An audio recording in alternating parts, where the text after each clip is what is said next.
ಪಾಠದ ಹೆಸರು ಗಿಲ್ಲು. ಲೇಖಕರು ಮಹಾದೇವಿ ವರ್ಮಾ.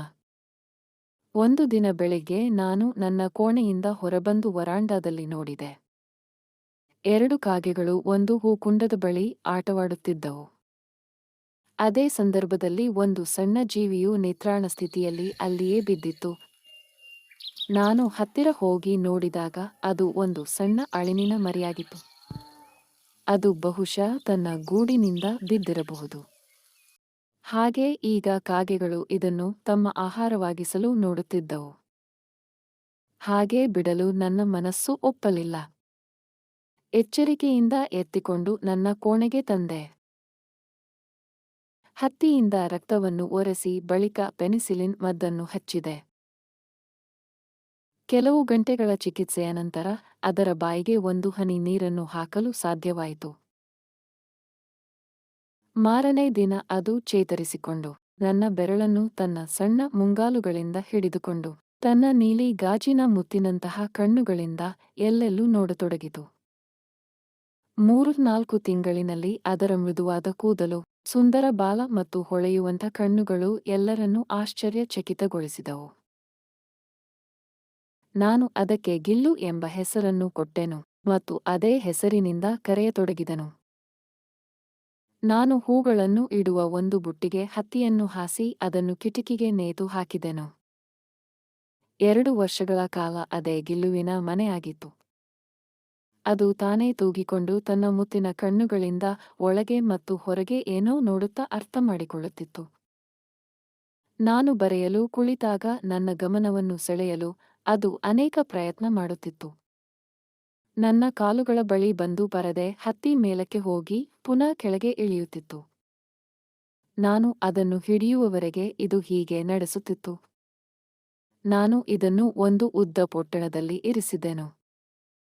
ಆಗ ಅದು ಗಂಟೆಗಳ ಕಾಲ ಮೇಜಿನ ಮೇಲೆ ಕುಳಿತು ನನ್ನ ಕೆಲಸವನ್ನು ನೋಡುತ್ತಿತ್ತು. ಗಿಲ್ಲುವಿನ ಜೀವನದಲ್ಲಿ ಮೊದಲನೇ ವಸಂತ ಕಾಲ ಬಂದಿತು. ಹೊರಗಿನ ಅಳಿಲುಗಳು ಕಿಟಕಿಯ ಜಾಲರಿಯ ಬಳಿ ಬಂದು ತಮ್ಮ ಭಾಷೆಯಲ್ಲಿ ಏನೋ ಹೇಳತೊಡಗಿದವು. ಗಿಲ್ಲು ಕೂಡ ಜಾಲರಿಯ ಬಳಿ ಕುಳಿತು ಅವರತ್ತ ನೋಡತೊಡಗಿತು. ನಾನು ಅದನ್ನು ಮುಕ್ತಗೊಳಿಸುವುದು ಅನಿವಾರ್ಯವೆಂದು ಭಾವಿಸಿ ಜಾಲರಿಯ ಒಂದು ಭಾಗವನ್ನು ತೆರೆದಾಗ ಅದು ತಕ್ಷಣ ಹೊರಗೆ ಹೋಗಿ ಅಳಿಲುಗಳ ಗುಂಪಿನ ನಾಯಕನಾಗಿ ರೆಂಬೆಗಳ ಮೇಲೆ ನಲಿಯುತ್ತಾ ಕುಣಿಯುತ್ತಾ ತನ್ನ ಹೊಸ ಸ್ವಾತಂತ್ರ್ಯವನ್ನು ಆನಂದಿಸಿತು.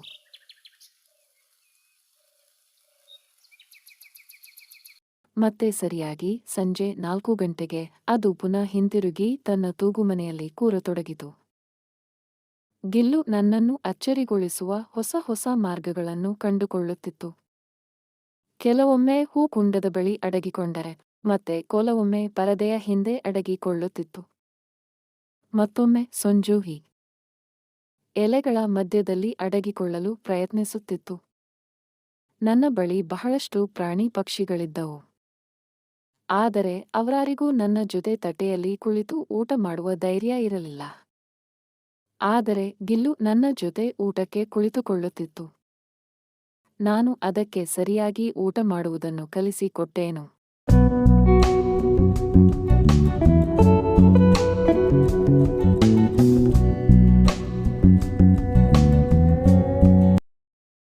ಗೋಡಂಬಿಯು ಅದರ ಅಚ್ಚುಮೆಚ್ಚಿನ ಆಹಾರವಾಗಿತ್ತು. ಕೆಲವೊಮ್ಮೆ ಗೋಡಂಬಿ ಸಿಗದೆ ಹೋದರೆ ಬೇರೆ ಆಹಾರವನ್ನು ಅದು ತಿನ್ನುತ್ತಿರಲಿಲ್ಲ. ನಾನು ಅಪಘಾತಕ್ಕೊಳಗಾಗಿ ಆಸ್ಪತ್ರೆಯಲ್ಲಿ ಕೆಲವು ದಿನಗಳ ಕಾಲ ಇದ್ದೆ. ಅಂದು ಗಿಲ್ಲು ತನ್ನ ತೂಗುಮನೆಯಿಂದ ಓಡಿ ಬಂದು ನನ್ನ ಕೋಣೆಯಲ್ಲಿ ಬೇರೆ ಯಾರನ್ನೂ ನೋಡಿ ಮತ್ತೆ ಓಡಿ ಹೋಗುತ್ತಿತ್ತು. ಆಗ ಎಲ್ಲರೂ ಅದಕ್ಕೆ ಗೋಡಂಬಿ ಕೊಡುತ್ತಿದ್ದರು. ನಾನು ಹಿಂತಿರುಗಿ ಬಂದಾಗ ಅದರ ತೂಗುಮನೆ ತುಂಬಾ ಗೋಡಂಬಿಗಳಿದ್ದವು. ಅದು ಆ ದಿನಗಳಲ್ಲಿ ಸ್ವಲ್ಪವೂ ತಿನ್ನಲಿಲ್ಲ. ನಾನು ಅಸ್ವಸ್ಥಳಾಗಿ ಮಲಗಿದ್ದಾಗ ನನ್ನ ತಲೆ ಬಳಿ ಬಂದು ತನ್ನ ಸಣ್ಣ ಮುಂಗಾಲುಗಳಿಂದ ಪ್ರೀತಿಯಿಂದ ನನ್ನ ತಲೆಯನ್ನು ಸವರಿಸುತ್ತಿತ್ತು. ಇದರಿಂದ ತಿಳಿಯುತ್ತದೆ ಗಿಲ್ಲು ಲೇಖಕರನ್ನು ಎಷ್ಟೊಂದು ಪ್ರೀತಿಸುತ್ತಿತ್ತು ಎಂದು.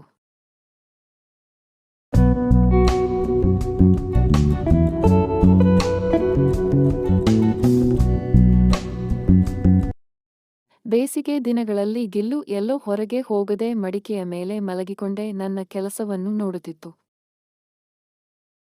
ಅಳಿಲುಗಳ ಜೀವನಾವಧಿ ಬಹು ಕಡಿಮೆ, ಬಹುಶಃ 2 ವರ್ಷ. ಗಿಲ್ಲು ಕೂಡ ತನ್ನ ಅಂತಿಮ ದಿನಗಳನ್ನು ತಲುಪಿತು.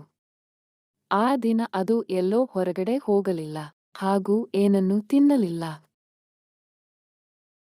ಸೂರ್ಯೋದಯದ ಪ್ರಥಮ ಕಿರಣಗಳು ಬೀಳುತ್ತಿದ್ದಂತೆ ಅದು ಶಾಶ್ವತ ಚಿರನಿದ್ರೆಗೆ ಶರಣಾಯಿತು. ಗಿಲ್ಲುವಿನ ಸಮಾಧಿಯನ್ನು ಸೊಂಜೋಹಿ ಬಳ್ಳಿಯ ಕೆಳಗೆ ಮಾಡಲಾಗಿತ್ತು. ಏಕೆಂದರೆ ಗಿಲ್ಲು ಆ ಹೂವನ್ನು ತುಂಬಾ ಪ್ರೀತಿಸುತ್ತಿತ್ತು. ಹಾಗೆಯೇ ಆ ಬಳ್ಳಿಯಿಂದ ಬಿಡುವ ಹೂವಿನ ರೂಪದಲ್ಲಿ ಮತ್ತೆ ಗಿಲ್ಲುವಿನ ನೆನಪು ಸದಾ ಲೇಖಕರಿಗೆ ಭಾಸವಾಗುತ್ತಿತ್ತು. ಈ ಪಾಠದ ಉದ್ದೇಶ ಏನೆಂದರೆ, ಪ್ರಾಣಿದಯೆ, ಪ್ರಾಣಿಗಳನ್ನು ನಾಶ ಮಾಡುತ್ತಿರುವ ಇಂದಿನ ಮಾನವರು ಒಂದು ಕಡೆಯಾದರೆ, ಮತ್ತೊಂದೆಡೆ ಅದೇ ಪ್ರಾಣಿಯನ್ನ ಪ್ರೀತಿಸುವಂತಹ ಲೇಖಕರು ಪ್ರಾಣಿಗಳನ್ನ ಪ್ರೀತಿ, ಕರುಣೆ, ಮಮತೆಯಿಂದ ಕಾಣುವ ಸಂದೇಶವನ್ನು ನೀಡುತ್ತಾರೆ.